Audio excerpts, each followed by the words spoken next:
Good morning, everybody. Welcome to today's webinar on free application for student aid, free application for federal student aid, FAFSA, requirements and support for transition to post-secondary education. Please take a minute to mute yourself, and I will take a minute to sign out of my email.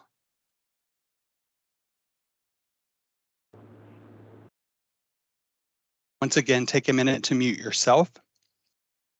My name is Zach Stumbo, and I am the State Homeless Coordinator here in Kentucky. I am delighted to have everybody here again today, and I am excited to be joined by a new guest speaker. Her name is Jillian Sitjar. Jillian, am I saying that correctly?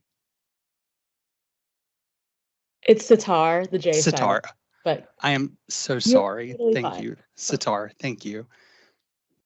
And Jillian is from Schoolhouse Connection, like Karen was. Karen is also here, I believe, in the audience. I am. Good morning. Hi, Karen. We're glad that you're here. And Jillian is here. Just a second while I find my place. Continuing in this webinar, you will see our accessibility features, which will show up automatically on your screen. You will see an interpreter and live captioning. We hope that these features improve your learning experience. Now I am excited to introduce our guest speaker, Jillian. She is an expert in the field of homeless education. She is an experienced colleague with Karen at Schoolhouse Connection. They are a national organization dedicated to ensuring educational rights and opportunities for children and youth experiencing homelessness.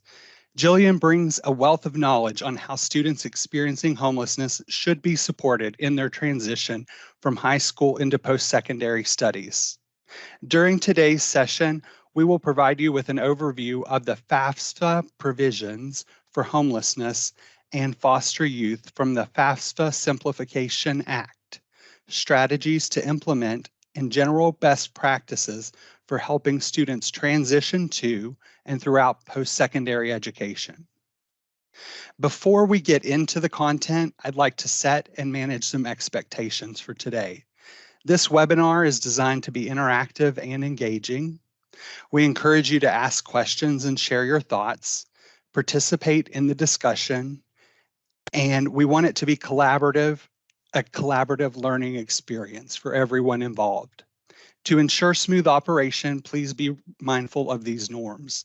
Today's video will be recorded for those who could not be present, so if you leave your video on, please make sure that your feed is professional in nature and not distracting to anybody who would be viewing it. Please keep your audio muted unless asking a question. Please use the hand raising icon to gain the presenter's attention to ask a question. The chat function is available for question asking. It will also be recorded as part of the conversation. I answer some of those questions, or sometimes other people here at KDE will answer them if I don't know it, and that's totally fine. At the end of the webinar, a link will be provided to the chat for you to complete to earn EILA credit. That's EILA credit. You must stay to get that or email myself or Jennifer White for the link. I'll be sending out links by request after this video renders if you've missed any of the sessions. You must complete one form per video to earn each of those EILA credits. The EILA credits are how you show that you have completed your KDE required training as a homeless liaison. Thank you once again for joining us today. And now I'm going to turn it over and invite Jillian and the folks from Schoolhouse Connection to tell us all the great changes happening for students experiencing homelessness in the world of financial aid. All right, thank you so much, Zach, and thank you for having us. Let me go ahead and get my PowerPoint up.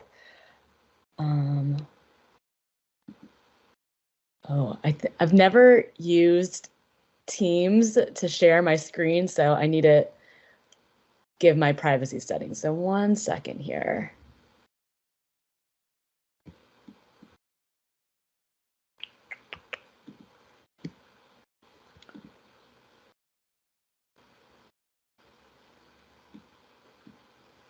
All right, Microsoft Teams. Okay. If you have trouble, I can share it and you can ask Yeah. for me.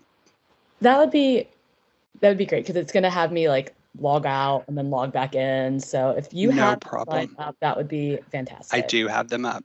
No Thank you. problem. They're coming up right now. Sorry, we had, I am recovering for COVID, for those of you who don't know, or if you've been trying to reach me, I'm sorry. I am getting back to each of you. And we had a practice session and then something interrupted that yesterday. So I want to apologize. This is not Jillian's fault. This is on me. So just 1 second while I pull this up. And then I am sharing my screen now.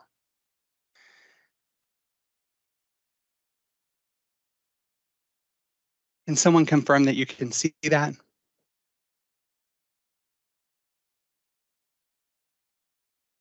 And I'll put it in from the beginning. All right. So again, we are all here for this session.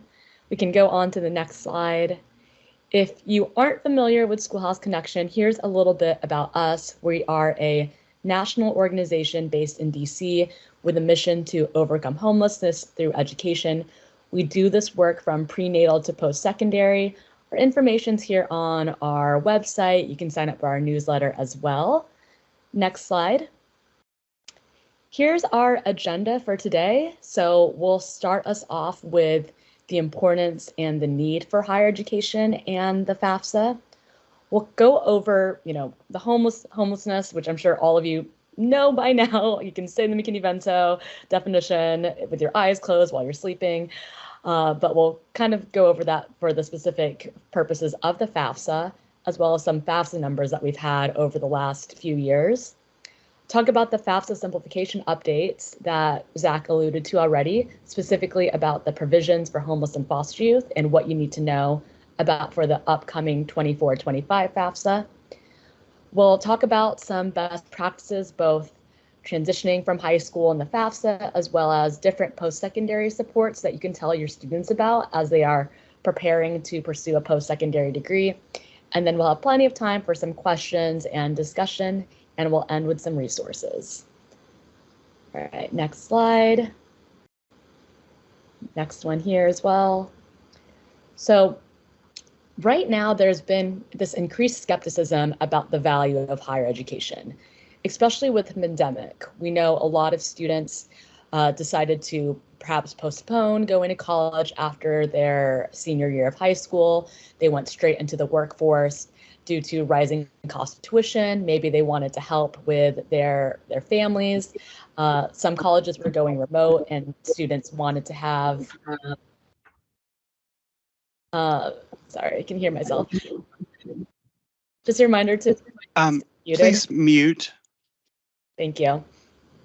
So there's been, again, this increased skepticism about the value of higher education and post-secondary education, but we at Schoolhouse Connection believe that higher education is necessary for individuals to have a good enough paying job, for students and individuals to stay out of poverty, afford housing, have that financial independence.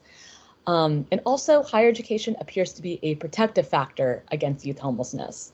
So in 2019, a study from Shape and Hall found that four-year college enrollment tends to be nearly 4 times higher for young adults without the experiences of homelessness in the prior month.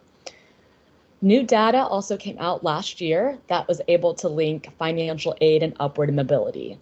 So in the state of Washington, all students who came from families with household incomes below $63,000 saw an economic status rise within 3 years of earning a degree and entering the labor force. But we know all of this, going to college, it costs money, which brings me to the next slide. about financial aid. So a lot of students need to apply for financial aid so they can get both federal and student aid to pay for college. And what we have found is that individuals, high school seniors that complete the FAFSA are more likely to enroll in higher education, actually by 84%, which is pretty significant. And you can see here in this graphic that the higher the amount of aid that students receive, the higher the likelihood increases for them to either successfully transfer or graduate. But the financial aid, the FAFSA form, can be really complicated, especially for our students experiencing homelessness. And so that's why I'm excited to share some of these provisions that passed with the new FAFSA Simplification Act. All right, next slide. Okay, so I'm going to go over homelessness overview and FAFSA numbers.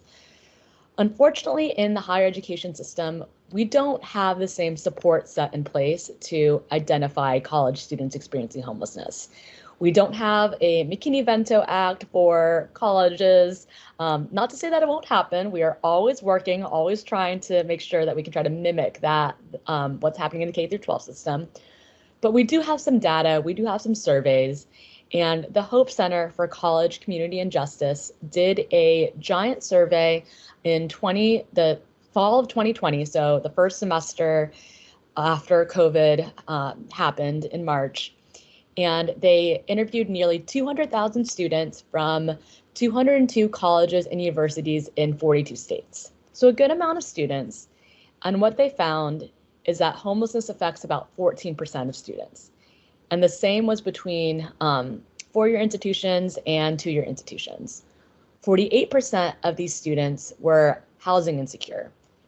So we actually imagined that this number is a lot higher because so many students didn't return back to college after their spring of 2020 because of the pandemic. And then, as I mentioned before, a lot of students also didn't go to college right after their senior year.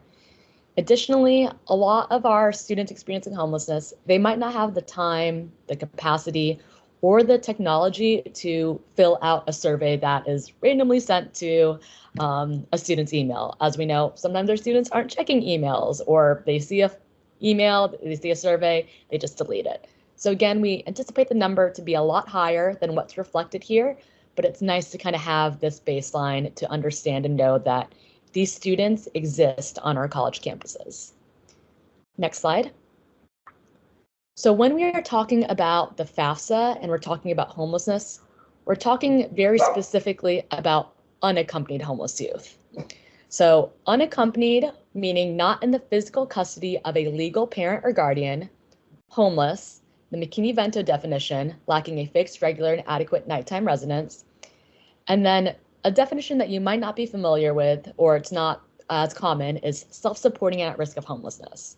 So that is here in the orange box here, when a student pays for their own living expenses, including fixed, regular, and adequate nighttime, adequate housing, and when a student's housing may cease to be fixed, regular, and adequate. So for example, if a student is being evicted and they're unable to find fixed, regular, and adequate housing. So that is a self-supporting and at risk of homelessness piece. So unaccompanied homeless youth are considered independent students. And independent students do not need to include parental information on the FAFSA.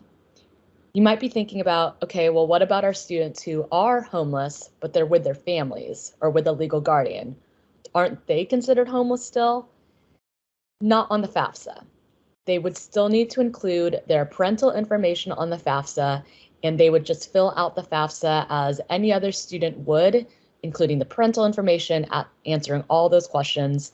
But we'll talk about what sort of things that they can do to see if there are extra aid or support available on a college campus once they're there. So just to clarify, homeless on the FAFSA is unaccompanied homeless youth or unaccompanied youth who are self-supporting and at risk of homeless.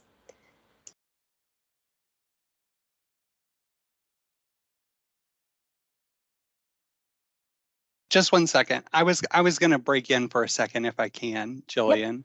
Yep. I was an unaccompanied homeless youth heading into university. So some people might have questions. I haven't had a chance to check the chat. to see if there were any questions about the difference between independent and dependent. Sometimes I get those, and I'm not a financial aid person, but I've lived through it, and it can make a difference sometimes. Sometimes it can't make a difference. I always tell them it's very case dependent on the student, on what they're making that year, on the best thing is just to follow the law, and it depends on the taxes, what the student earns that year, what the family earns that year. It's not necessarily a better thing or a worse thing. It just works out that way. Would you agree? Yes, so great point, Zach. For our students who are experiencing homelessness with the FAFSA, most likely than not, their expected family contribution or their EFC is going to be low. So it's not like Right. independent students or unaccompanied homeless youth are getting more money. It's just a matter of, again, putting parental information on the FAFSA. Yeah, I would say, I mean, the independent status raises your cost of attendance, which is a factor of attending some schools. And a lot of schools in Kentucky, it may or may not apply to. Generally, it's something that happens later on when you attend. It's much more something to discuss with financial aid people later on. But liaisons do need to take that seriously of signing the form for the unaccompanied youth. That is important because I had a liaison that did not. So that's why I beat that dead horse. Sorry. It's hard to explain, but that part is important. All right, sorry, I'll go back to sharing. Thank you. Oh, I have to stop sharing and reshare. Sorry.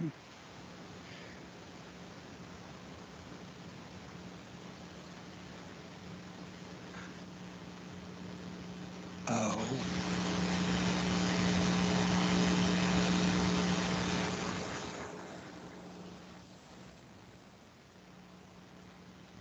Oh, I think this is the wrong slide or wrong PowerPoint.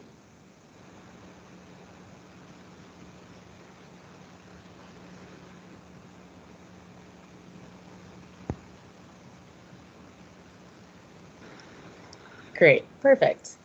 So as I mentioned, we have done some research and analyzed some data for unaccompanied homeless youth.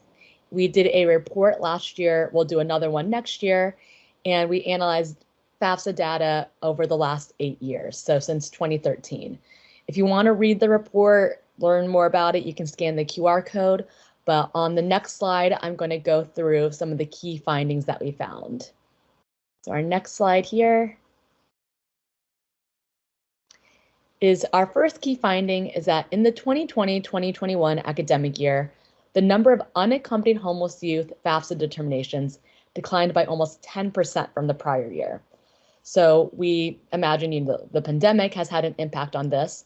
But when we look at all the FAFSA submissions, there was only a 1% decrease in the total number of FAFSA applications submitted in 2021. So our homeless youth are really getting impacted with that almost that 10% that 10% decrease. Next slide. Similarly, our key finding number 2 is for foster applicants. So students who were in the foster care or wards of the state, or wards of the court, or both parents were deceased, that decreased also by 7% from the prior year. Next slide.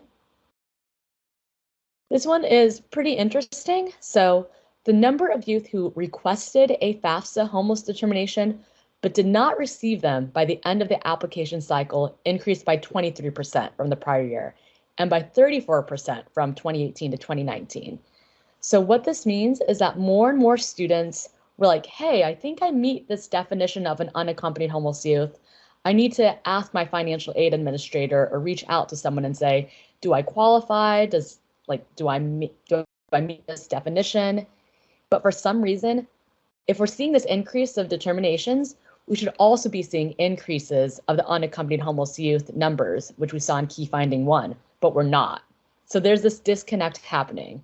More and more students think they meet this definition, but we're not seeing the numbers increase. And they can be for a different reasons. So maybe they found out like, oh, I'm actually a foster youth student. I can go that route instead.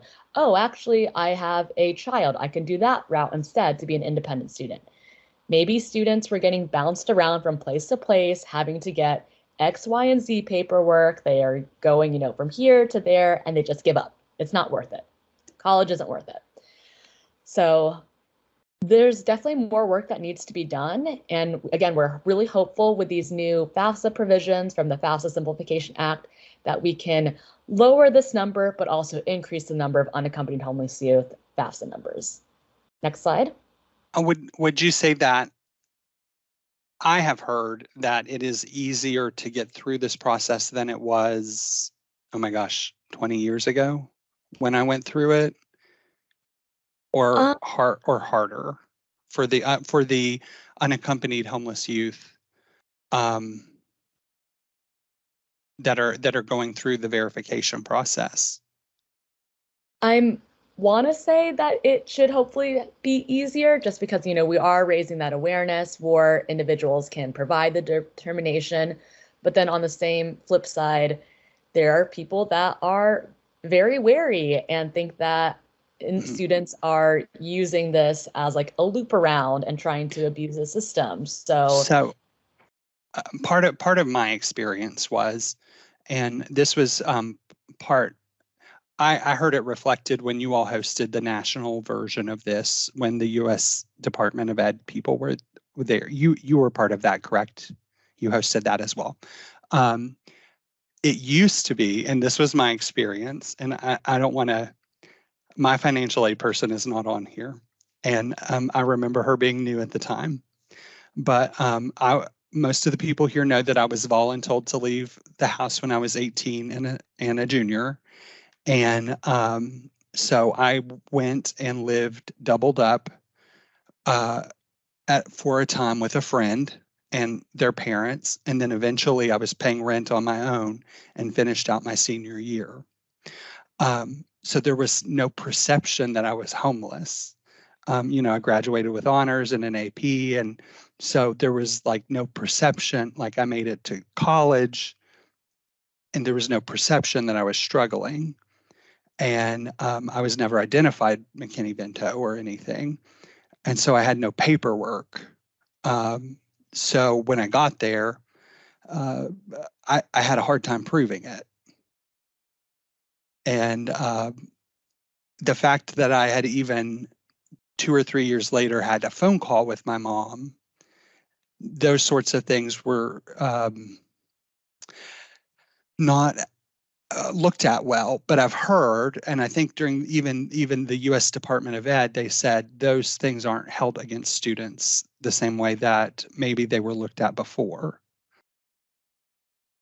I don't know. That was my recollection from the webinar that you all hosted before. So we are doing a lot of advocacy work, but right now, this week I got 4 emails from students who are trying to get their FAFSA, and we've been getting a lot of pushback and barriers and obstacles. So it's an ongoing process, but it just shows, trainings like this, that awareness, everything that we're doing to help and educate our financial aid administrators, as well as our liaisons. We're all working to try to get the best support for everyone. Even though they don't have an official form, which we'll get to, this is why I'm such a proponent of the liaisons being the first step to put it in writing in one of the many forms that they can. Sorry, I'll get off topic. These are the 2 big things I'm very fascinated by because they shaped a big part of my life. So thank you. I'll let you get back to it. All right, thank you. Our next slide here.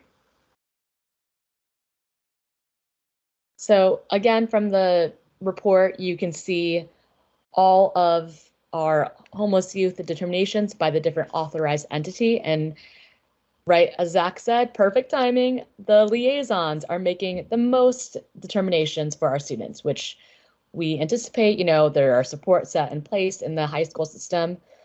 But we should be seeing more for our financial aid administrators. They're continuously making the least amount of determinations, but we know so many of our students become homeless when they are in college. Situations change, but that's not happening. So we're really trying to be intentional, doing a lot of training for our financial aid administrators to build that confidence so they know that they are an authorized entity and can help our homeless youth. Next slide.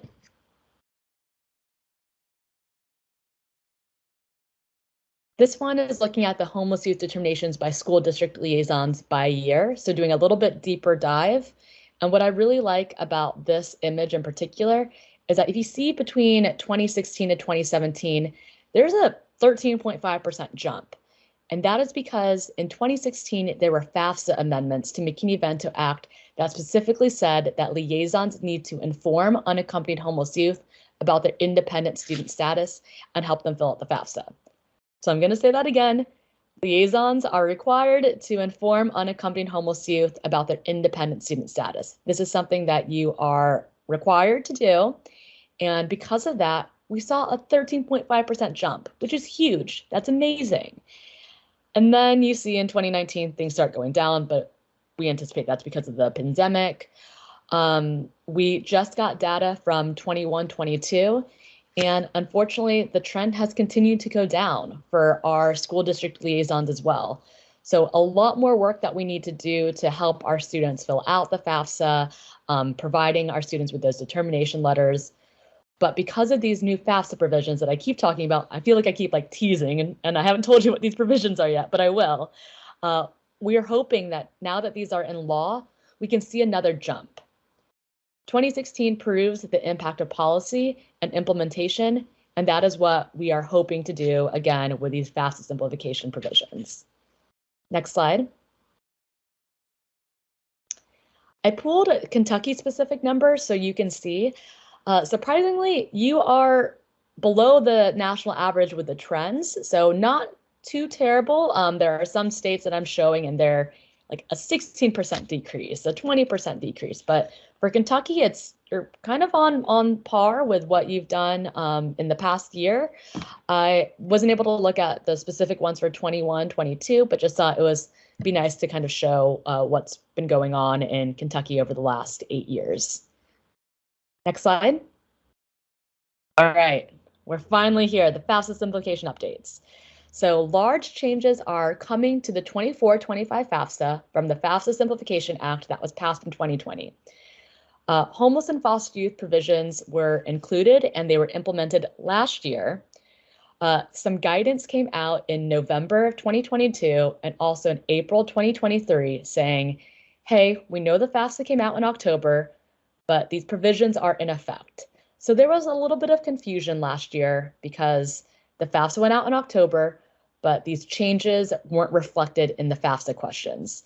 So some people were like, why weren't they matching? And so there was some confusion, but this will not be in the case for the 24-25 FAFSA. These homeless and foster youth provisions are happening, they're in effect, they're ready to go. But there are a lot of other changes that are happening for the 24-25 FAFSA.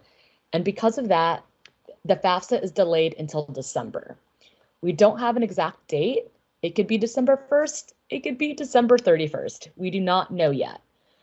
Usually it's always available starting in October. So because there is that delay, there might be implications for priority deadlines in Kentucky. I'm not sure what the exact date is for a lot of your colleges and universities, but sometimes it's February, sometimes it's in March. There might be a extension because of the delay in the FAFSA. I'm not 100% sure what is happening in Kentucky, but know that because there's this delay, there are smaller window perhaps for students to fill out the FAFSA. All right, and we also have this resource, which I believe you'll get a copy of this PowerPoint, but we made a little blurb of letting folks know the FAFSA is delayed and what are some things that y'all can do to help students in the meantime. So again, helping with determination letters, identifying students, helping them create their FSA ID. These are all things that you can do to be proactive with filling out the FAFSA until the actual form is available in December. Next slide.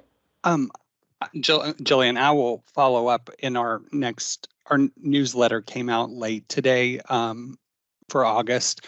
our next one, it always skips a month, but I will either follow up with the next newsletter or an email to all the liaisons if I have news about the Kentucky deadline. I'll make a note about that now. Thank you for letting us know. Yep, of course. Thanks. All right, next slide here.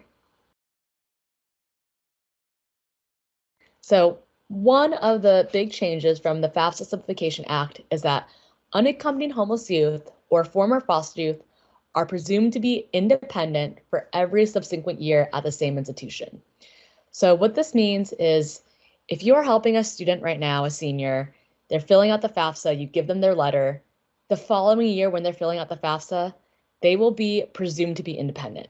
They don't need to get another letter. They don't need to go through the whole determination process. They simply just need to go on their FAFSA, look at the FAFSA homeless question, say, yep, that is still correct, and that is it.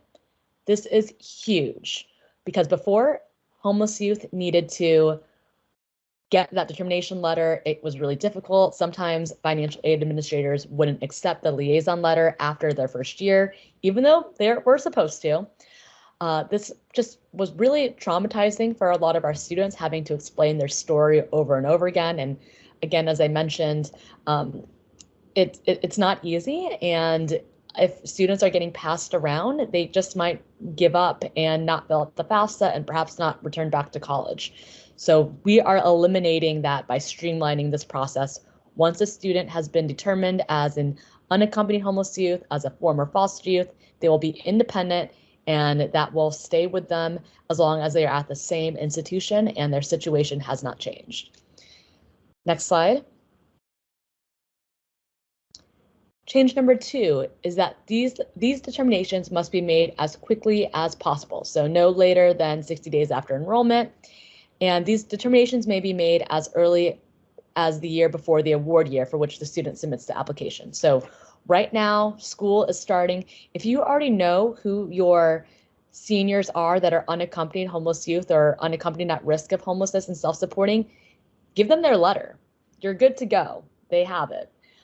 So this is also great because it's really prioritizing our students with financial aid as well. So once they submit the FAFSA, financial aid administrators have to do that 60-day turnaround. We had one of our scholars who filled out the FAFSA in October of last year, and she had to wait 4.5 months before her FAFSA was considered complete. During that time, she was very stressed. She didn't know, if she had enough money to go to school for the next year.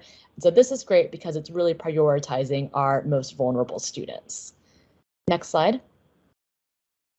Change number 3. This one is great. We're so happy for this one, but more programs and officials are now authorized to verify unaccompanied homeless youth. So school district liaisons or their designee is a new part. This means as a liaison, you can designate perhaps a counselor or someone else to write the determination letter. It doesn't necessarily have to be you.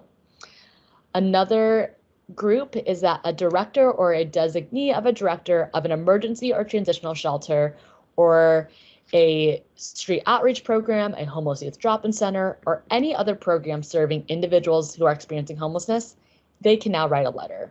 In the past, it was only shelters that were HUD or RHYA funded. That is no longer the case. Any program, any shelter that is helping individuals experiencing homelessness, they can now write a letter. This next group, a director of a TRIO or Gear Up program or their designee, they can now provide a determination letter, which is fantastic. We know a lot of our students tend to use these programs and services, and so now this program can provide a determination letter. And then lastly, a financial aid administrator at another institution who previously made a determination in the same or prior award year. So if a student transferred. Financial aid administrators can always provide a determination letter, but that was always just guidance. This is now in the law. Financial aid administrators have the responsibility. They are now required to provide determinations. And we can get to the next slide because you might be thinking like, all right, what about our students who, oh, wait, I'm jumping a gun. So if a student gets a determination from any of those entities that I just listed in the previous slide, financial aid administrators must accept them. Point blank, that's it. Unless there is conflicting information. And conflicting information doesn't mean I'm the financial aid administrator, I don't agree with this letter from an authorized entity. That is not conflicting information. And documentation can look like a few different things. It can be a written statement or a letter, which typically a lot of our liaisons do. It can also be a documented phone call.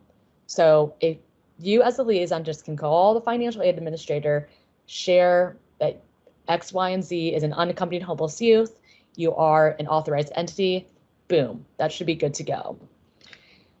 And if a student does not... It should be good to go, but please remember 18-year-old Zach. Correct. And do the written version, please. Yes. A written version, it's always great to have that paper trail. So thank you. If a student doesn't have any of documentation from the authorized entities in the previous slide, then that financial aid administrator must make the determination themselves through, again, a written statement or a documented interview. So this is codified in the law now. This is no longer guidance. This is what financial aid administrators should be doing already. So if you're like listening to these provisions and you're like, this is what I do already, I thought this was going to be something new. Correct. We just took what was already guidance in the law. So it's now in the law now. But again, I've been working with a lot of different students the last 2 weeks now that school's back in session, and it is not getting through to some financial aid administrators yet that this is in fact in the law yet. All right, next slide. So again, just what I said before, financial aid administrators must make those unaccompanied homeless youth determinations for youth who cannot get those determinations from any of those people that I mentioned. It can be on a written statement, a documented interview with a student, and it just needs to confirm that a student is meeting that definition. The focus should be on if a student meets the definition, not go into the reasons why. And we're using, again, that specific definition of a McKinney-Vento definition of homelessness. So just wanted to clarify that. We have created a lot of resources geared toward financial aid administrators, including a template, and then we're working on a decision tree.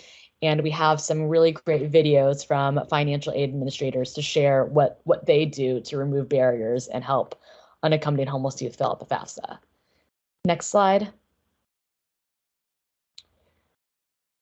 So I'm looking in the chat. We will go through an example of a form because we have one at Schoolhouse Connection. Something that you need to know is that there's a term called Provisional Independent Student Status. So these are students that have some unusual circumstances. They might not meet the definition of an unaccompanied homeless youth. They might not be in a foster youth, but they have a situation where they are not in contact with their parents. And so just as a side note, if a student is, fleeing an abusive home, that qualifies as an unaccompanied homeless youth at risk of homelessness.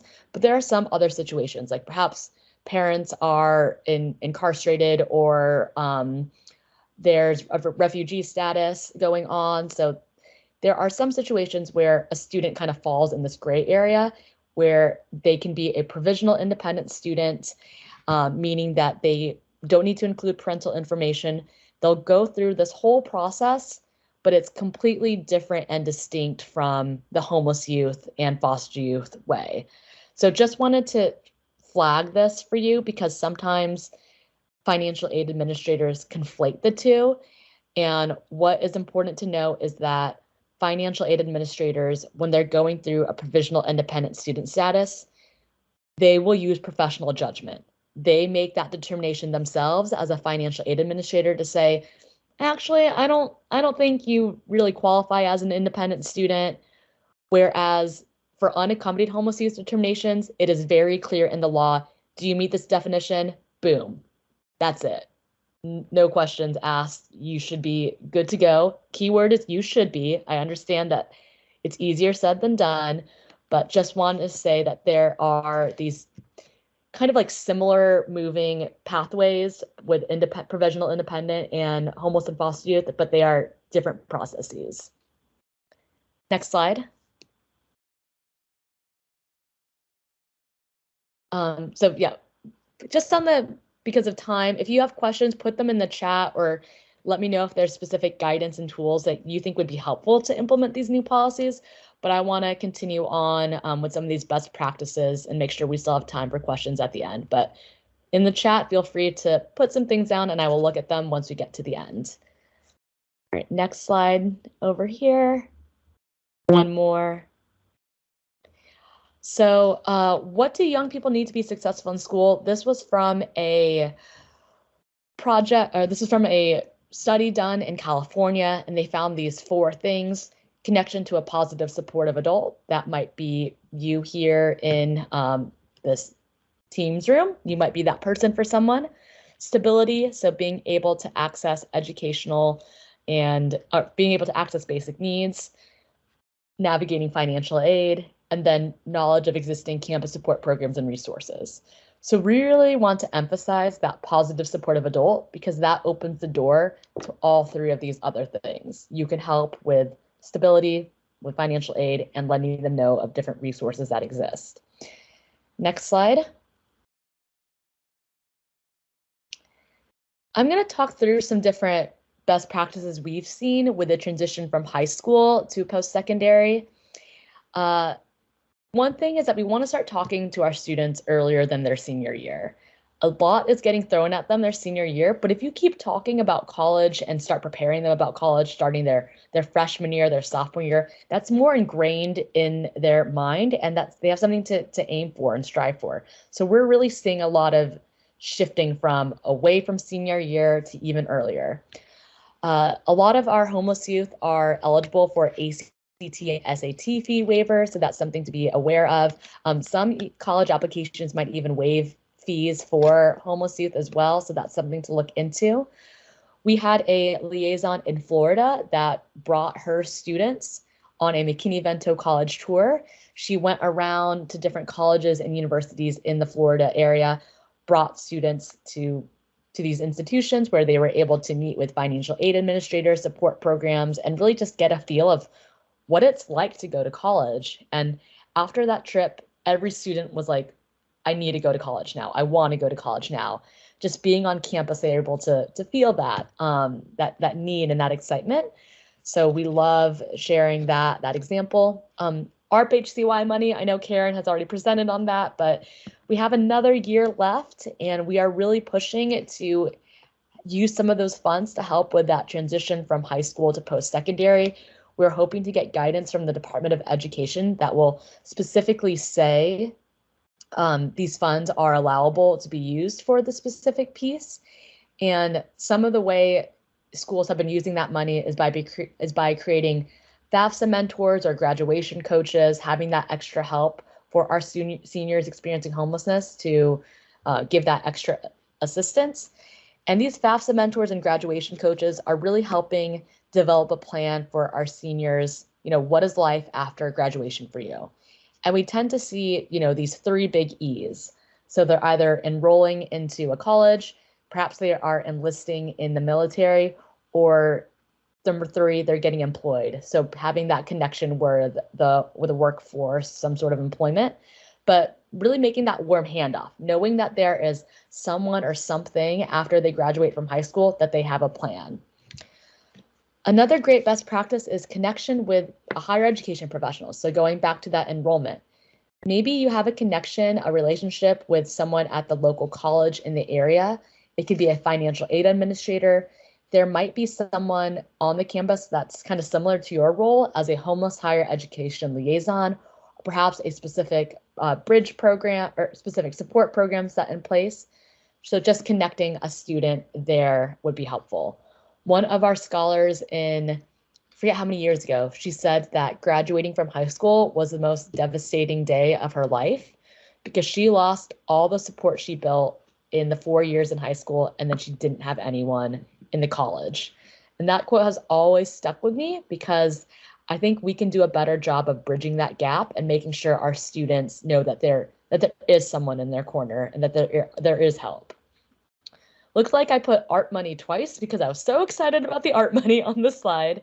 But another piece here I want to just highlight really quickly is our summer bridge programs. You might have some in Kentucky, but Florida State has an amazing Unconquered Scholars program that is dedicated for homeless and foster youth. So this is a program where students can come onto campus early. They're able to get acclimated to the institution. They get to meet other peers that might have similar shared experience. Some students might be, there might be specific like programs or courses that they need to take beforehand, but it's just a really nice way to help ease that transition. Next slide. In terms of FAFSA best practices, staying up to date with these new FAFSA changes, we're in the dark a little bit coming on the 24-25 FAFSA. There's a lot happening, but just staying vigilant and staying up to date with what's going on. If you aren't subscribed to our newsletter, that's a great way to stay in touch with what's going on. We'll make sure to tell you, when things are happening, what this means for homeless and foster youth. We've created a lot of templates because we find that that's been really helpful for liaisons to do their job. Anything that you can just copy and paste and send out, we're happy to make your lives easier. So we created a template to send out to your students to say, hey, the FAFSA's out. These are the things you need to have in order to be prepared to fill out the FAFSA. We want to make sure that we're providing our homeless youth with determinations as soon as possible. We have this great sample form letter that just, you write your name, you say you're the liaison. I see someone put about the stamp. So making sure you have it on the correct letterhead, signing it, making sure Do you want me to show that really quick? Yeah, or if you want to put it in the chat. Let me give my disclaimer. The department does not endorse any vendor letter over any other vendor. There's one from NCHE. There's probably something from NACE. You could write your own. Out of the kindness of my heart, I think it's always best to write something down over the phone call. That is not an official position. That's just remember me crying in a financial aid office somewhere. Thank you, Zach. So let me just play to your hearts really quick and show you what one might look like.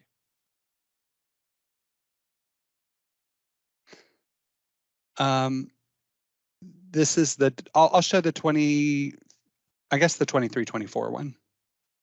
Yeah, we just updated all the forms, so it can be as simple as this. You could even change it around, right? Correct. Doesn't have to have a letterhead. I'm not sure if I see it on my screen. I keep seeing the PowerPoint still. Sorry, I'm in Teams.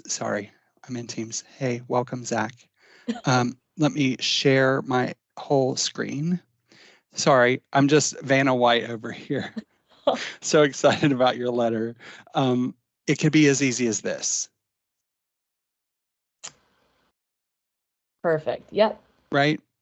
And they have an example. If you don't like that, change something about it. Have it fit your own local controls. Correct. Right?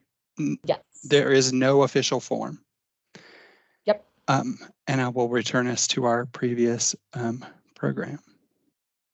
Yeah, so super easy. And again, since you are an authorized entity as a liaison, when you fill out this form, financial aid administrators should accept it. They should not be asking for additional documentation. That's it. We know that this is not what's happening in practice. During the pandemic, we had a student, the financial aid administrator didn't accept their liaison letter, but they also asked the student to go get something notarized in the middle of the pandemic. So we know that we got some educating to do still. Can I ask a question real quick? Yep. Who can they, because here's what's going to happen. They're going to call their liaison and say, what do I do now? If they run into, my understanding is that the universities aren't doing this out of begrudgingness. They're doing this maybe because they're maybe under an audit. Let's cut them some grace or something, or they're worried of these new changes, or it's somebody who's been in the job a long time. So who can they turn to? They can't turn to me because I'm not even allowed to write a letter. I'm one of the people that can't even write a letter. So who can they? Is there someone at USAID, United States Federal Aid, they could call to help? Yeah, great question. And we are so happy that we did our webinar with the Department of Education that you alluded to earlier, because they are saying, this is what you need to be doing. We are from the Department of Education. This is in the law. And so we've been finding that little YouTube clip, finding that little snippet, and then sending that to them and using that as advocacy, as well as, sending the guidance from the Dear Colleague letters. We're actually, sending the law. Sometimes seeing that, they are able to be like, oh, okay, like I wasn't aware of these changes. We are trying to do more work with NASFA, the National Association of Student Financial Aid Administrators, to do a lot more co-branding with them, because Schoolhouse Connection, we are a small but mighty organization, but we're not known in the higher ed or in the FAFSA world. We're known in, the K through 12, McKinney-Vento world, but NASFA is what financial aid administrators know. That is their professional development organization. So as much as we can try to work together and have co-branded materials that you can, send and say, hey, like, there's this resource here that might have a little bit more weight. Unfortunately, there isn't a specific like number or a line that a liaison can call from FSA to say like, hey, I need assistance. It's a lot of advocacy work, and you're more than welcome to, reach out to us to try help and assist. But it's a lot of advocacy and a lot of time. So we can, try to see if we have folks in the area that we can help and help educate that institution or that financial aid administrator.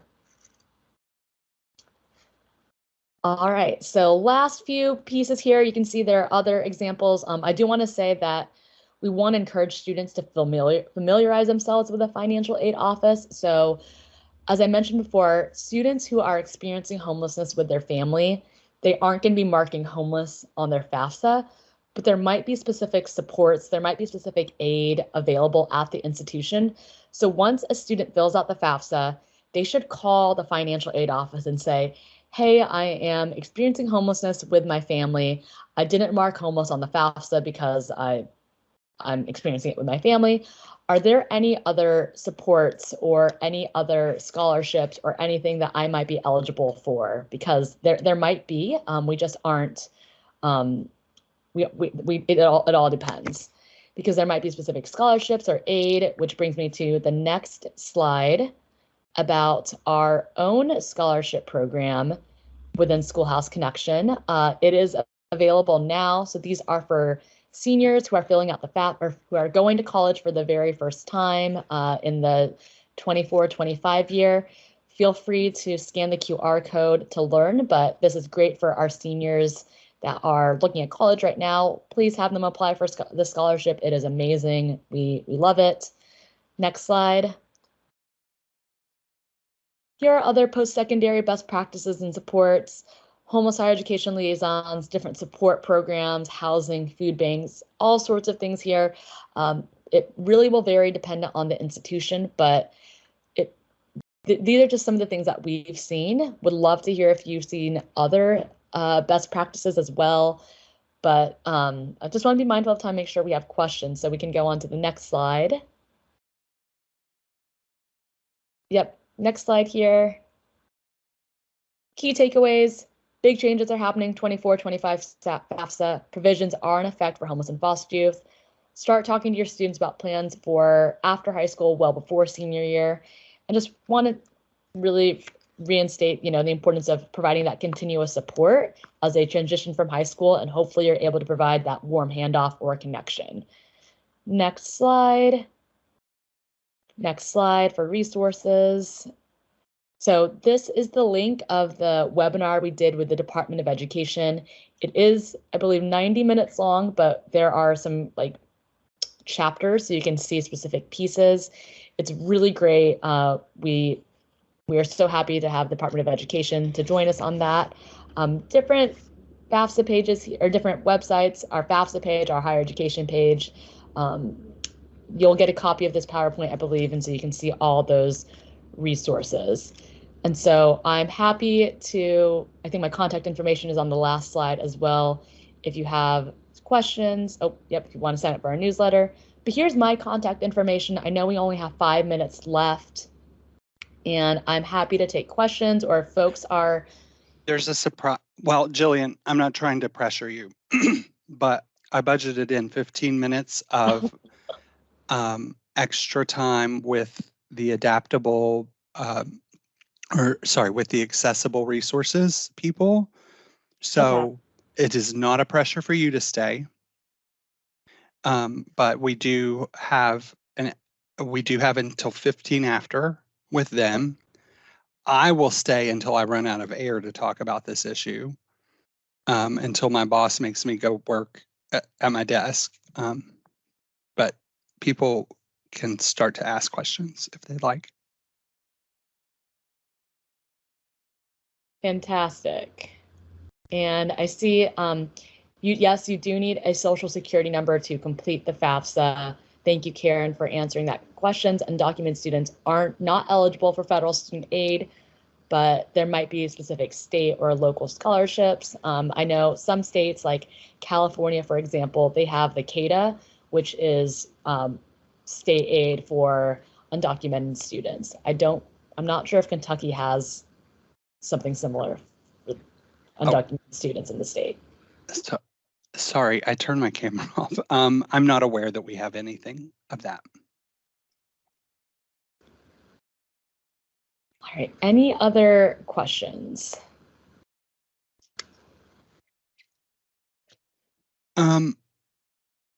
I have some, if nobody does. So the first one I would ask about, if there's some open time, would be how much do you all see that this impacts first generation students, overlapping with homeless students?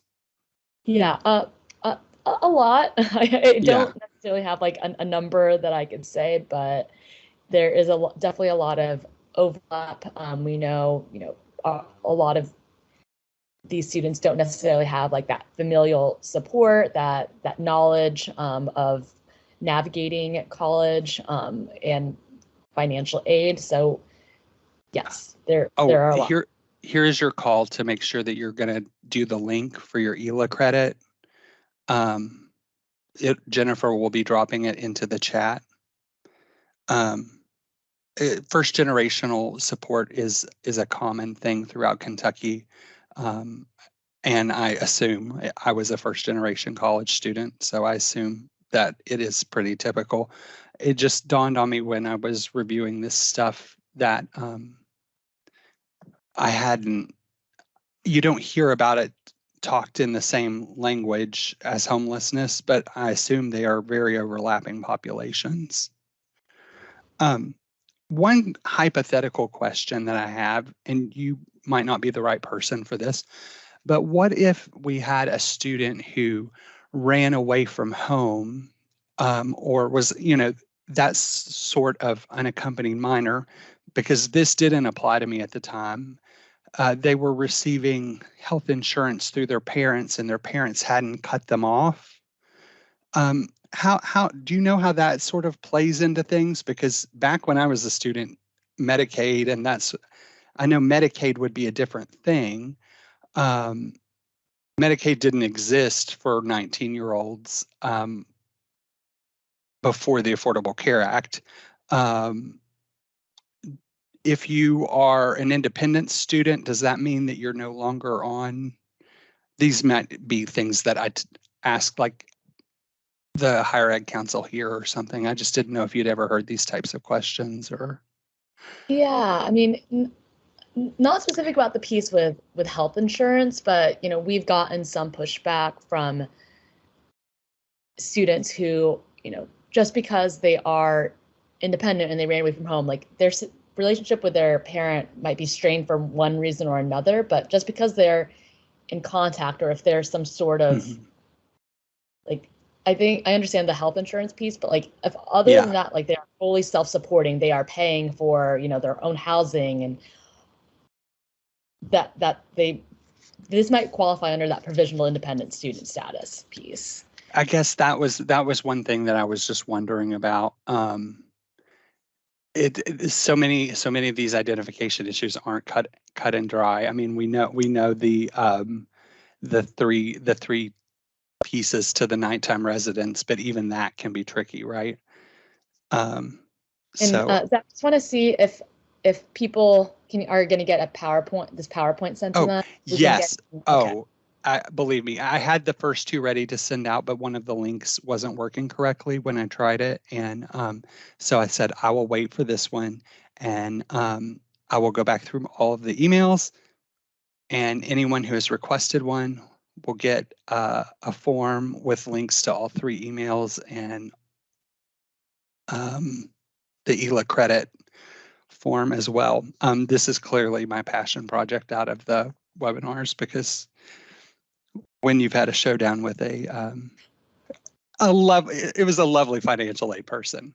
They have to protect their credentialing to receive that title grant for the Pell Grants and everything. And they didn't know what I'd been through because I didn't have any documentation.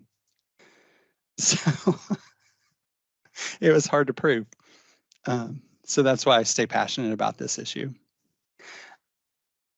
Let's see. Did I have one more? No, those were my questions. Does anybody have any other questions? I hope people are really motivated to, if nothing else, get their homeless students to take the FAFSA. It isn't just for college. It's community college. It's training opportunities. Think about just the earning potentials. It is an extrapolation and a correlation, but there's something there in the numbers. If you can just get them to see the potential and the support that's there with the FAFSA, it can open their eyes to a lot of training opportunities beyond college. And it's free. It's a free opportunity. It isn't free money. Not all of it's free money. I don't want to go on that record because my student loans are starting back. But you know, it changed my life. I wouldn't be here without this opportunity. So if there are no other questions, I guess we will end the recording. And Jillian, this has been wonderful. This is by far one of my most passionate topics. I could talk all day about transitions for homeless students. So thank you so much. You're welcome. Let me know if y'all have any other questions. Definitely. Much for this opportunity. Thank you. All right, the form has been emailed to you, and I want to thank our interpreters and thank everybody for coming out. And our next date, I'll make sure to get that stated before we sign out. Somebody said, bless you, Zach. People feel bad for me because I tell my story, but I have been through a lot of therapy, I promise. I just milk it so people get their FAFSAs in. I'm not above it. Our next orientation is going to be on the 13th, and the topic of that one is going to be ensuring partial and full credit for students experiencing homelessness. And Jillian, you're always welcome here. I don't expect you to stop by, but you're always welcome here. And anytime you're in Kentucky, please say hello. Thank y'all so much. All right, have a great day, guys.